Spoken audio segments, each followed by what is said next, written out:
Hi, everybody. This is Reeves at Creative Leadership Solutions. We're here this afternoon to talk about next steps in grading. I'm really appreciative of the fact that we have such a large and global audience because it shows how important grading for learning is. I know that many of you have already worked on this subject a lot, and so today's focus does not assume that you're starting from scratch, but really talks about next steps and what can we do right now while it's still early in the year to make an impact on student achievement. I'll make these slides as well as a recording of both the video and audio of this webinar available on the web. You're also welcome to contact me directly. You see my email in front of you, my Twitter handle @DouglasReeves, and I've given you my direct line for texts and voice messages. I should have put country code 1 for our international listeners, country code 1-781-710-9633. So let's get to work. There's some new resources that I'm happy to tell you about. A new book just published last week, Responding to the ESSA. It was Rick Dufour's last book before he passed away, and it was a deep honor for me to collaborate with Rick and Becky to present what I think is a historic opportunity to include great teaching and leadership, that is the causes behind the effects when it comes to new versions of accountability. So if ESSA is a hot topic in your area, you might want to take a look at that. I've also published some articles in the last few months that are free downloads on our website. Working with Ken O'Connor and Leanne Young, we wrote What's Worth Fighting Against in Grading. And basically that is saying, let's not try to fight every battle. Let's pick what's most important and win those and stop fighting about some of the extraneous things that I think are bogging down the grading for learning conversation.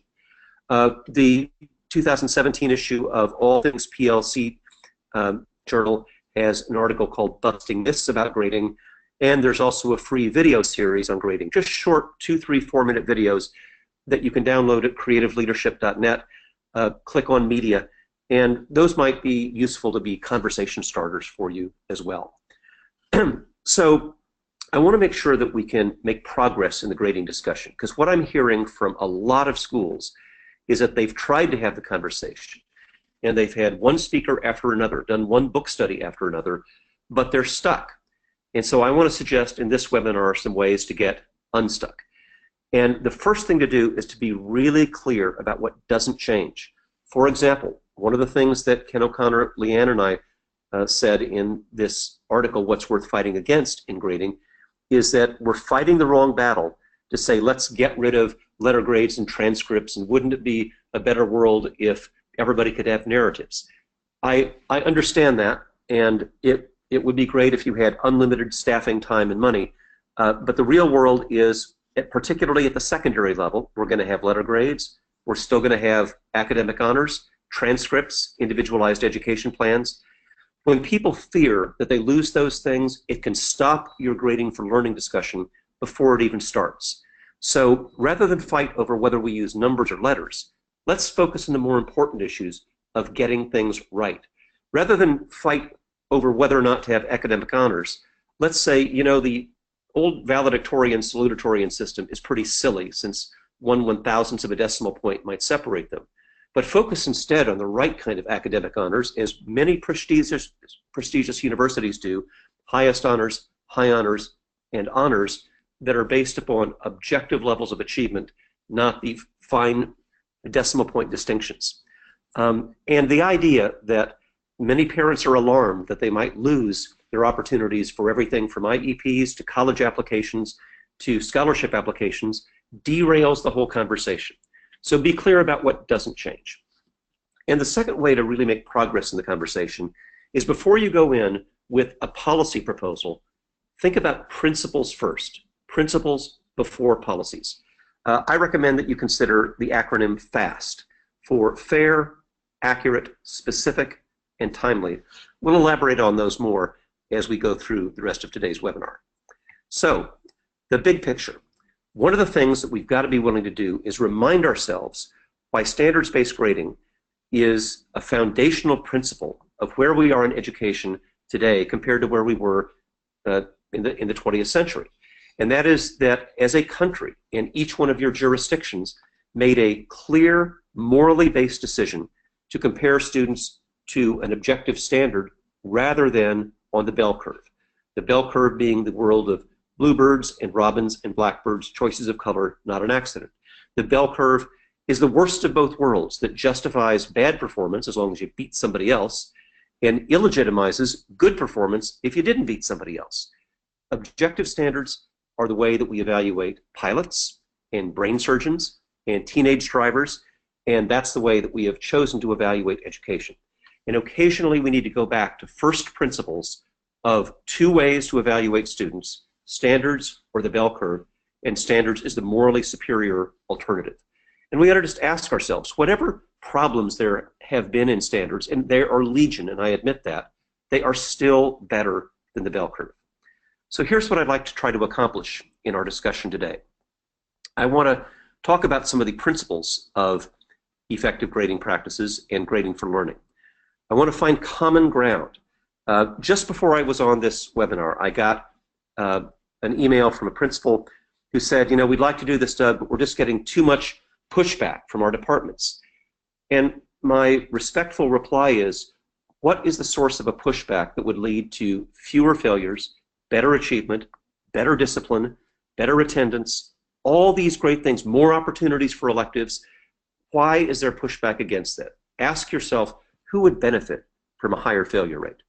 We want to talk about the purpose of grading, and I'm going to ask you in just a few minutes to contribute to that discussion using the question or chat function on your webinar, some of the essentials of feedback, and then let's get into some of the details that often take the discussion way off track. So let's talk about homework and cheating and late work and so on, so you don't get bogged down in those things and we can think of practical responses to the practical questions that parents and teachers legitimately raise. So it's time for you to contribute. I'm going to ask you to take a couple of minutes and answer this question. What is the most important purpose of grading? And you can use the chat function or the question function on your webinar screen. Some of you may be listening on a cell phone that doesn't have the chat or question function, and so you can just text me directly at country code 1-781-710-9633. So please take a couple of minutes, either alone or with your colleagues, to answer what's the most fundamental purpose of grading. I'll be back in a couple of minutes.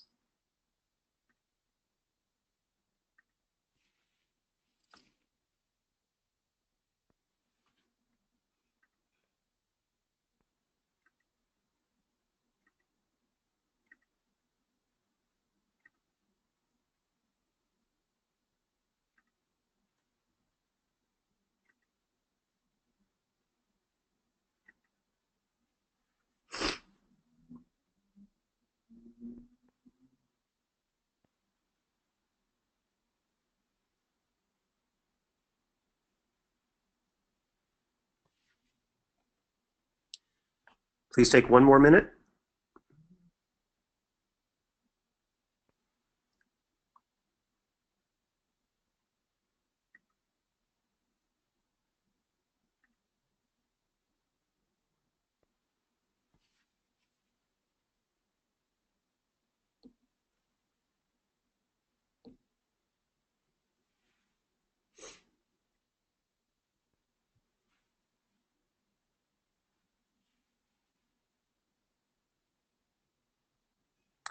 Okay, so let's take a listen to what you had to say. You have many answers here, but let me just choose a few to share with the entire group. To provide meaningful feedback that will provide an opportunity for students. Where am I and where do I need to go? The purpose of grading is as a measurement of content mastery to show proficiency. And those are just a few. Let's take a look at some of the texts that came in. To involve students in the learning process, to communicate a student's status, and you said with just a tinge of irony, sorting kids. And of course, you're quite right. There's a lot of people who believe that that is the fundamental purpose of grading. But the question is, can we do better? And the vast majority of you say that we can have an opportunity, it seems to me, to really get better in how we provide feedback to students and make grading a constructive process for how we deal with students. So let's talk about the gold standard in grading. The gold standard, I would suggest, is that grades are part of a feedback system. So they're not separate. We know from a lot of research, including, of course, the legendary research of John Hattie, that feedback is one of the most powerful tools in the toolbox of instructional strategies, if and only if students understand what the feedback means. And a really great test you can do right now, because many of you are just finishing your first progress reports of this year, is to find out if students knew what their grade was going to be or were shocked and surprised by it, or if they thought it's a mystery, the teacher liked me or didn't like me. When you think of grading not as an isolated system, but as part of a broader feedback system used by students and teachers, then we can also ask, based on that feedback, how is the next month going to be different for both the learners and for the teachers? Part of the gold standard is also that the grading standards are so clear that students accurately predict their own grades.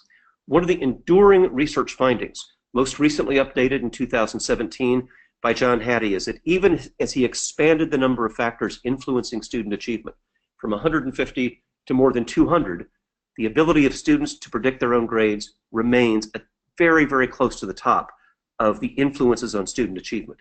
More important, I should note, than a lot of other things like socioeconomic status. So this is really important. And they ought to be consistent with external assessments.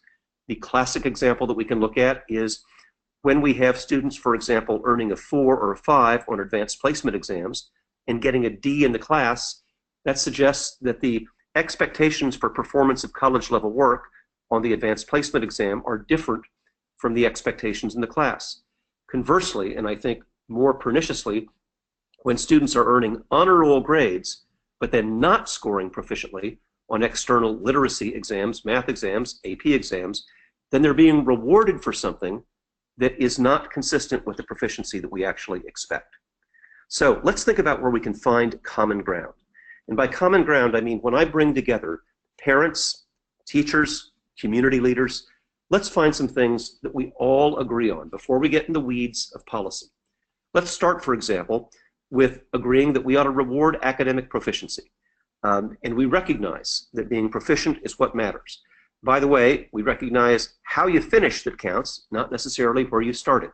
And that's going to lead us later on to consider whether or not you ought to have an ironclad rule against averaging the sins of September into the final semester scores in January or May. We want to encourage personal responsibility, and I emphasize this because the critiques, and there are many of them, of grading for learning, say that we're just giving kids a pass, and if we don't put the hammer down, then they're going to be irresponsible reprobates. Well, let me tell you, some adolescents may be irresponsible reprobates, but they're not learning to avoid that behavior by F's and zeros. They'll learn to avoid it by having meaningful consequences for missing work that we'll talk about in a moment. We want to provide feedback that leads to better student performance, and we want to give teachers insights into what works and what doesn't work in terms of student success. The real question we want to ask is not just, did the students get the message, but did we as educators get the message as well? So it's incredibly useful to look at a school-wide, system-wide basis of where the very same kid is succeeding in some areas, not succeeding in others, and what can we learn from our colleagues who are having high levels of success. So let me suggest an exercise that you can do at your next staff meeting that is a way to conduct an objective test of your grading policies. And you do this in a couple of different steps. You start by asking people, what's the difference between students who score A's and B's and those who earn D's and F's? Or if you're using a numerical scale, those who earn 4s, if that's your highest, and those who earn 1s, or those who earn 90s versus those who earn 50s. Whatever your nomenclature is, we all have an intuitive sense for what accounts for the difference between students who earn high marks and low marks. And I would encourage you to write those down without any judgment and let your colleagues express all those hypotheses. Gosh, maybe it's parental involvement. Maybe it's effective feedback. Maybe it's nutrition. Maybe it's sleep. I think all of those are legitimate hypotheses, and get at least a dozen of them down on the board in that staff meeting. Then asking people to work alone, because this is what really simulates what we do, working alone, have them determine the final grade for this sample student. And I've listed letter grades, if that's your system, first. If you're a 4-3-2-1 system, I've listed the 2 or the 1 or the 3. And if you're a percentage-based systems, I've listed the 70, the 60. So, pardon me, whatever your grading system might be, give people just a couple of minutes, because when the grades are due to the administration, we're operating under a time crunch. And by the way, if you have a computerized system that automatically mandates the final grade, use that computerized system to calculate the final grade. So I'm not asking you to do that right now, but I'm asking you to share this slide with your colleagues and see what happens. Remember, when they work alone, not together, but working alone, as we always do when we're submitting final grades, see what happens. Well, I'll tell you what's happened with more than 10,000 people that I've administered this test to, and that is that they're all over the map. That you have some people who will say the kid deserves an F because those missing assignments are zeros. They deserve a D because even though they might have passed the class because they were proficient at the end, I'm not going to let them have a pass for missing assignments. Or some people will say, well, it's a C that sends kind of middle of the road messages. And other people will say it's a B, other people an A. Now think about that. A minute ago, people said the differences between the high marks and the low marks is parental involvement or nutrition or sleep deprivation, you name it. And in truth, the difference between the high marks and the low marks are the individual grading systems of the teachers. In a book that I wrote called Elements of Grading, there's just a 2-page case study that you might want to take a look at. And it's about 3 students, all of whom earned the same B. Sean earned the B because he had great performance, but kind of a lousy attitude. And we're going to teach him a thing or two by knocking that A down to a B. And Sam had a pretty miserable performance, but had a cheerful disposition, a pleasure to have in class. We all know the Sams of the world. And he got a B. And Mary Ellen was somewhere in between with not very great work, but certainly at least got the work in before the end of the semester, and she got a B. Wildly different levels of performance, all earning the same marks. You know who your Seans, your Sams, your Mary Ellens are, and what message are we sending when the same grade of B is based upon very different levels of performance? So remember what I said a minute ago about principles before policies? That's what the acronym FAST is all about. So let's explore each one of these: fairness, accuracy, specificity, and timeliness, briefly. When we talk about fairness, it's evaluating students based upon performance, not their gender, not their ethnicity, not their socioeconomic status. I was in a meeting earlier today where it was very, very clear that there are students who are graded down for doing homework, not because they're irresponsible, but because home is chaos.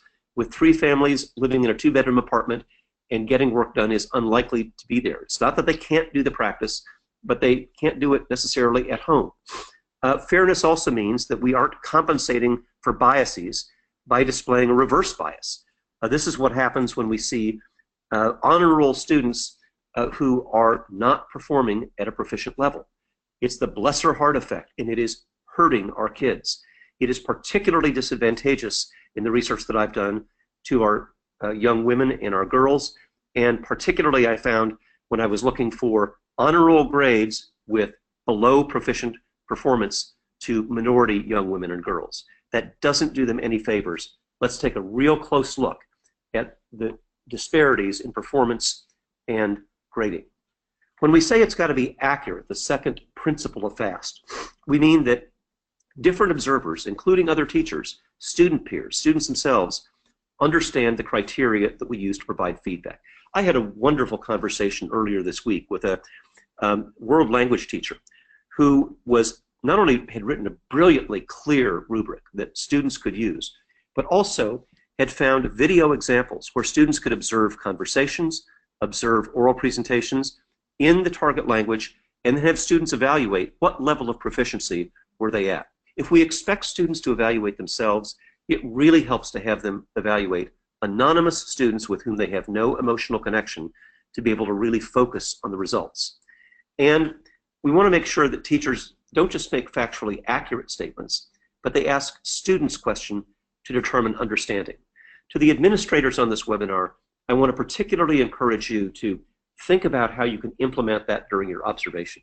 The way Richard Elmore at Harvard expresses it is look down. You're not looking up at the performance of the teacher. Look down. Be elbow to elbow with the students and ask, what are we learning? What's the next step? So that they can use the feedback that they're getting to determine not only what they understand, but what they don't and what next steps are. So the S in the FAST acronym is specific. And that means that boundaries are distinguished from judgment calls. We have bright line boundaries, just like we have in sports. And of course, look, anybody who watched the Red Sox lose knows that there are times when we will disagree about what the calls are. But 99 times out of 100, it's fair or foul. It's in the basket, it's not. It's out of bounds or it's in. And that's the level of clarity that makes a sport contest still seem fair to people because we are very clear about what the boundaries are. Moreover, the feedback on those boundaries is very consistent. Wherever in the district, I would argue wherever in the world we're having students perform, we can be really clear that the variations that we have in student performance are within these boundaries and not idiosyncratic opinions. And finally, timely. Real great feedback is delivered in a way that influences student performance. If you want the model of this, visit a music class in your school. You won't see teachers taking notes on how the students performed well or badly and then mailing it out a few weeks later. They provide immediate, specific feedback. Watch Eric Mazur, the Harvard physics teacher, who brilliantly, every few minutes, stops and checks for understanding and had to give up his award-winning lectures in order to do that. But if you really want students to understand sharps and flats, or dynamics, or physics, we've got to have feedback that's immediate and specific. That's what gold standard practice really is all about. So let us stop for a moment and consider the grading debate. I'll bet it's happening in your schools and in your districts. It's certainly happening everywhere in the world that I go. It's interesting. I was in Australia, in the most remote part of Australia. Well, there are several remote parts of Australia, but one of the remote parts in the south, and it seemed to me that the front page of the newspaper had a debate about grading and homework that was exactly what I would have seen 12,500 miles away. So this is a universal debate. Let's figure out how to deal with it. First of all, standards-based grading is just grade inflation. More students getting higher grades for completing less work. And I understand why that's a prevailing argument, because when we do standards-based grading right, students will be more successful. We will have more students passing, fewer students failing. So the question is that grade inflation or is that work inflation? If it's really grade inflation, you can conduct a simple experiment to say, on an objective end-of-course assessment, do we have lower performance but higher grades? That would be grade inflation. Or do we have the same or higher performance with higher grades? That would be work inflation. As an example, when students miss an assignment in a traditional class, they get an F or a 0 and they're done. When they miss an assignment in the standards-based classroom, then the consequence is doing the work. The consequence for not getting work done is not the F or the 0, it is doing the work. Let me illustrate with this. If you had a parent, community member, board member who worked by the hour, maybe they're a plumber or an accountant or attorney, and they went from working 40 hours to 60 hours, you wouldn't say they made more money because of wage inflation. Said, wait a minute, they made more money because they worked 60 hours instead of 40 hours. That's exactly what we're talking about here. When students work harder, they deserve to have higher grades. Standards-based can give students credit for work they didn't do. And the example that you see around here is minimum 50. Why would you give somebody 50 points out of 100 when they failed and deserve 0? That's the craziest idea education has ever had. Well, actually, it's the second craziest idea. The craziest idea is awarding students 60 points for wretched work that is a D and 0 points for missing work when there's the interval between the D and the C, 60 to 70, the C and the B, 70 to 80, the B and the A, 80 to 90, are all 10 points. But the interval between the D and not turning it in is 60 points, that's a mathematical inaccuracy. That's the craziest idea. A standards-based grading means the loss of honor rolls and academic honors. No, it doesn't. What it means is that we finally make those things accurate. Think about the incidences where you've seen the difference between the valedictorian and the salutatorian is who didn't take a class for quality points, so they get punished for taking 9th grade band. They get punished for taking an art class that didn't have quality points, when the distinction between those two was statistically insignificant. Academic honors are important, but we can use what many Ivy League schools do, which is highest honors, high honors rather, and honors. The next claim, standards-based grading isn't fair to kids who complete their work correctly the first time. And you usually hear the statement, in the real world, you got to get it done right the first time. Maybe that was the real world in the time of the Industrial Revolution. But the real world right now, in technology, in medicine, in law, in construction, measure twice, cut once, it's first of all, get feedback and improve it. Get feedback, improve it. Get feedback, improve it. This cycle of continuous improvement, that is what the most successful organizations do, is what we ought to be modeling here, so that I would honestly say teachers work way too hard not to have their feedback respected. They're not the factory foreman stamping the work when it comes in, but they're valuable sources of learning every time they provide feedback. Grading reform policies infringe on teachers' professional judgment. I understand and respect that, but I really want to also respectfully push back, because there are plenty of areas where teachers do have very broad discretion, oftentimes more broad than I think we have made clear. But you know what? In most places, they don't have the discretion to do? Administer corporal punishment to a kid.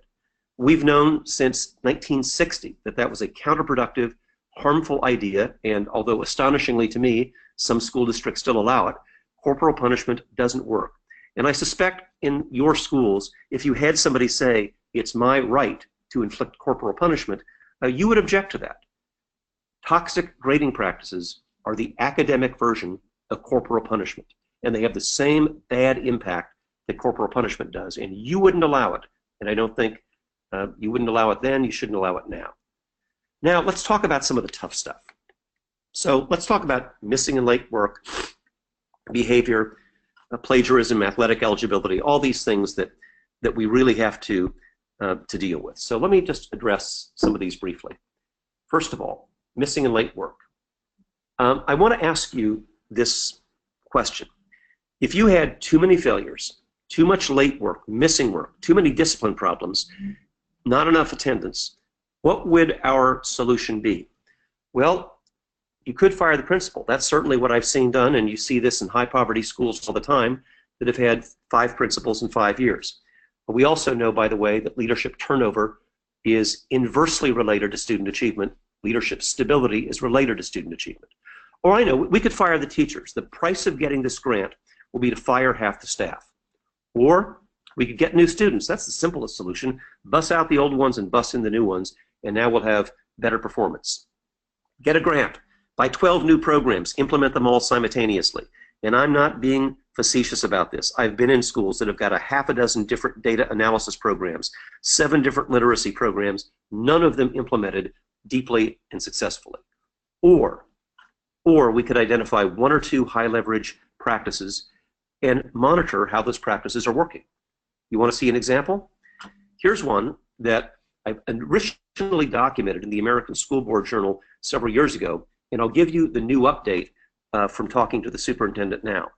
What you see in the line to the left are the number of failures, and you can see that they dropped from 385 to 15.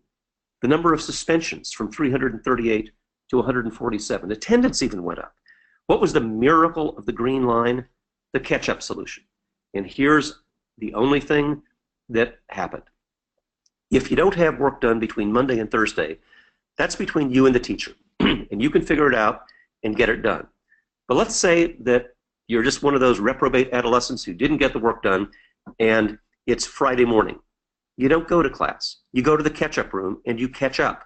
Now, yeah, should they have done it at home? Sure. They should have had an intact 2-parent family with their work on the refrigerator wall and a nutritious meal and people to check their backpacks, but they didn't. So they got the work done on Friday mornings. Now let me anticipate all of your objections to that. Well, if they do that, they're missing Friday morning instruction. Please take a look at those students, the 385 of them who failed. They were missing Friday morning instruction too, even though they happened to be sitting in class. The other objection is, well, what if kids just won't do it? I know some kids that are just belligerent and irresponsible. Me too. Didn't work for 15 kids. They still flunked anyway. But I'd settle for about a 98% improvement in the level of students succeeding. Think of what that would mean in your school, to have fewer failures, fewer repeaters, giving teachers the opportunity for more electives.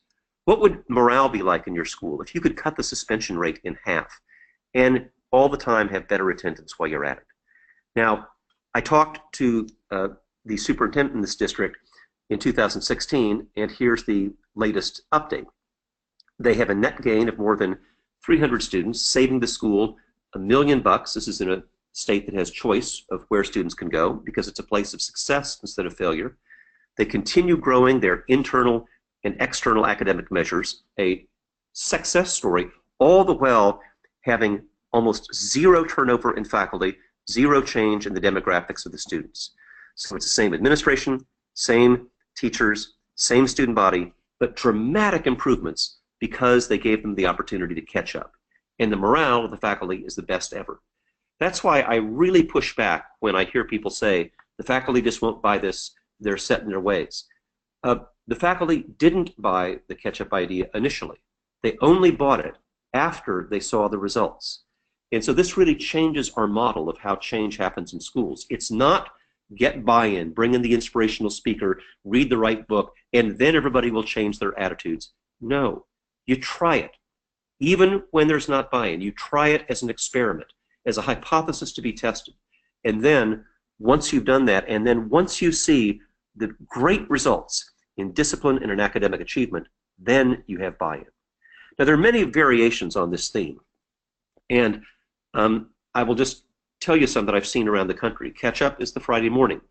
Red, yellow, green system is where there's collective ownership. Those of you who are adherents of professional learning communities know that a central tenet of successful professional learning communities is collective ownership of student success, which means that when there's a student who's on the yellow list missing some assignments, or on the red list in danger of missing credit, we all own that together.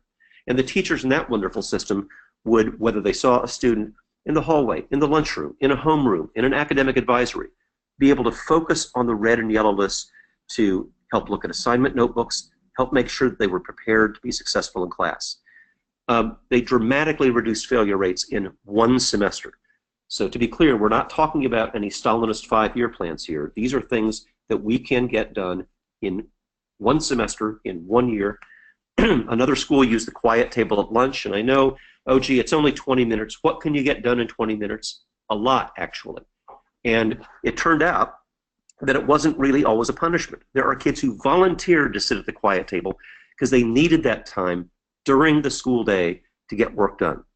In a southern school, they used Coach's Corner, where the athletic staff pitched in to say, we want to be part of the academic success of students. And all of the lessons from kindergarten, where I would encourage you to look at a kindergarten report card, where you'll see numbers and letters on one page, and then behavior on a different page. We clearly distinguish those two. We need to do that at every grade level. And I'm not trying to be prescriptive here. What I'm saying is offer people a menu. I think people are really tired of mandates. But what I think is fair to say is, I'm not going to tell you what solution to use, but I am going to say continued failure at a high level is not adequate.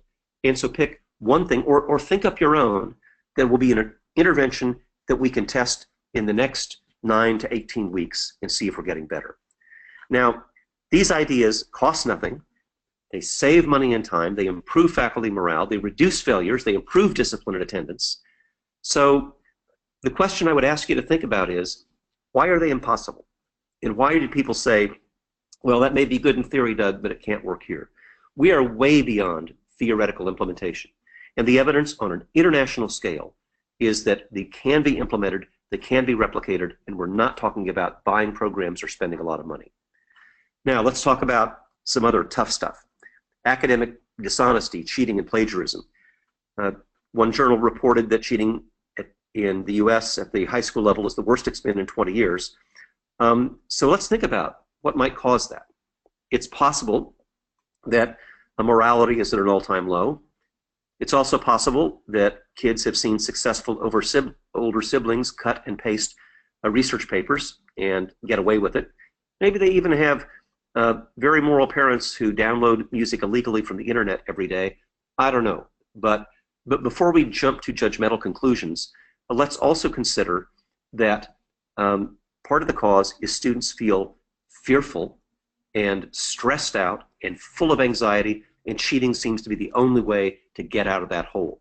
In our community, we just had another student suicide this morning. It is beyond tragic that these things happen, and it happens on a global scale.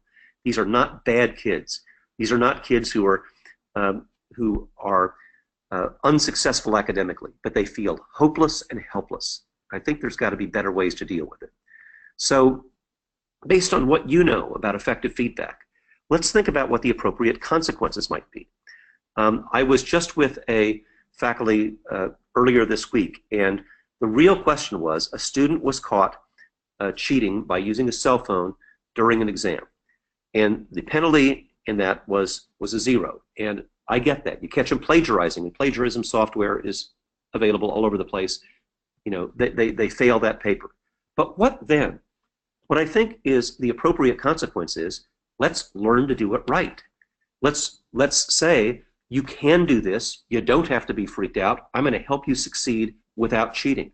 I'm going to help you document your work with appropriate citations without plagiarism.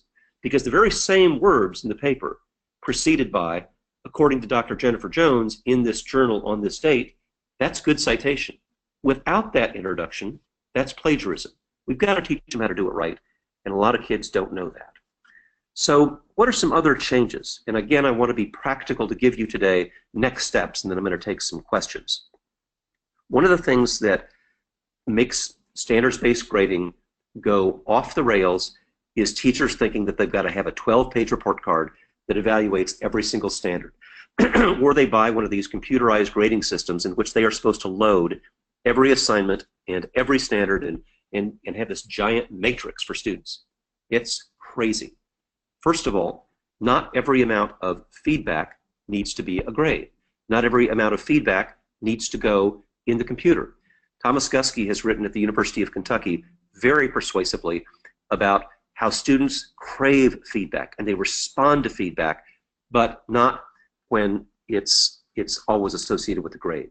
Moreover, teachers will be stressed to the breaking point when they feel that they have to provide feedback on everything. When it's most important, a few power standards, and to provide feedback repeatedly on those. How do you find those? Don't wait for any sort of state or federal authority to tell you, because all the standards lists, whether it's Common Core or privately developed standards around the world, have one thing in common. There are too darn many of them. And what teachers have to deal with is a subset of those that produce these characteristics. They have leverage. That is, if I really am successful on, for example, nonfiction writing, it'll help me in social studies, in science, in mathematics. If I'm really successful in measurement and graphs, it helps me not only in mathematics, but in science and in social studies. You get the idea. Leverage. Endurance. Don't just read the standards for your grades. Read them for the years before and the years after, and you'll see cyclically the same requirement coming up over and over again. The obvious example is reading comprehension. And then ask, what's essential for the next level? It was interesting that I was having a conversation with the parents of 5th graders who were insisting that the reason that they needed to have insane amounts of homework in 5th grade was to toughen them up for middle school. I would request that they actually ask a 6th, 7th, and 8th grade teacher what they really want from 5th grade. Because I've never heard middle school teachers say, send me students who have covered every single syllable of every single standard. They will say, send me students who can read. Send me students who can organize a project. Send me students who can ask for help. So think of those things that are really most important. We've got to empower teachers to base their final grade on the latest and best evidence. not have automatic default to the averages. In fact, I am passionate about this. That you don't have to micromanage things, but you can have some general policy guidelines, like eliminating the average. We don't allow the average in so many domains of life, but we care about what the latest and best evidence is. Think about the pilot's examination. They've got to have equal numbers in takeoffs and landings. They've got to be able to be proficient. The same is true of surgeons. The same is true of any number of fields. It's not the average. It's building proficiency, including by making mistakes and getting feedback. And eliminate the 0 on the 100-point scale. Now, by the way, I'm not saying you have to do the minimum 50. The easy fix for this is just use the old-fashioned A, B, C, D, F scale with the numbers we use for GPAs, where A is a 4, B is a 3, C is a 2, D is a 1, F is a 0. And that way, if somebody does miss or they are belligerent about it, they can get a 0. But a 0 on a 4-point scale is not the death sentence that a 0 on a 100-point scale is. So, some practical ideas that I want to leave you with.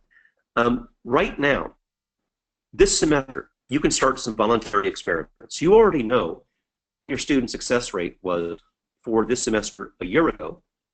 Use that as one bar on your chart, and then try some different interventions. I know schools that are simultaneously trying different interventions for missing work, different interventions for evaluating homework or even requiring homework, and they can have an objective test of alternative hypotheses. Establish some common summative measures and test these alternative policies, particularly if you determine, as I think you should, what the cause of D's and F's is. As you get these progress reports, ask, what was the reason for the D or the F? Now, maybe they didn't show up. Maybe it's just chronic absenteeism. Okay. Maybe it was disruptive behavior. Okay. But I'll bet you dinner, the most common reason for those D's and F's is missing work. And if we can have alternative ways to deal with missing work, like getting the work done during the school day, it might dramatically reduce that D and F rate. And don't wait for the end of the semester, for those of you who do final exams. Some dramatic evidence shows that when we offer the students an opportunity for an early final, with the reward being you'll get some control over your own time those last 10 days, that incentive and reward with freedom and independence is far more motivating than the threat of F's and zeros in repeating a class. So I've had some people say, well, you know, what if too many kids show up on these makeup lists? You know, aren't we just encouraging bad behavior? I would tell you that I've heard teachers say they are really frustrated by being sandbagged. That is, they miss a lot of work, and the last week of the semester they bring in a barrel full of it. Far better to intervene every single week. I mean, wouldn't your blood pressure be lower if we go in every single weekend with nobody missing athletic eligibility, but with everybody being up to date for homework, or at least the vast majority? And finally, we can move practice to home, from home to school. Students do need practice, but real practice requires feedback and coaching and support and immediate intervention. That never happens with homework. So I want to just give myself an opportunity to get to some of the last issues here, because I don't want to run out of time, and I promise to keep you on time and also take your questions. So be patient with me when I go to this. Here we go. We've talked about principles. If some of these other issues, like you want to dialogue about athletic eligibility and other nitty-gritty issues, I'm happy to do that. And by the way, in addition to taking questions right now, I'll make this webinar available as a free download. And those of you who know me know that I do complimentary conference calls, video conferences, and so on all around the world, because people on this webinar will be saying, you're preaching to the choir, Doug. You really need to be talking to my 3rd grade team. You really need to be talking to my 6th grade team about homework, or my 9th grade social studies team. And I get that. I'm not ego involved in a big audience. Let's have some small group, even one-to-one discussions to see what can be most effective. So in the minutes that we have left, let me give you an opportunity for questions, and I will address those.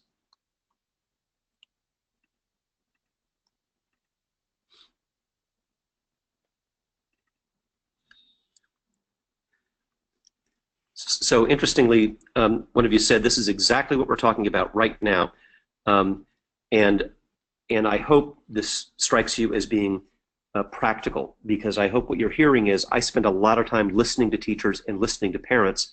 One thing I might just add as a professional development tip that I've had really great success with: don't go in and just persuade the administrators and have them deliver a policy. And don't go in and give a speech to the teachers and think that that's going to change. The night before you start that, see if you can have a conversation with parents and community leaders and let them ask their toughest questions. And if they're going to be mad, let them be mad at me, not at you. We've got to really embrace that sort of things. Do you have articles on homework?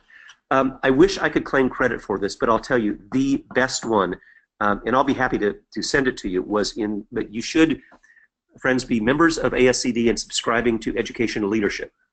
So you'll see in the article that Ken and Leanne and I wrote in the May issue of Educational Leadership, the issue of homework addressed.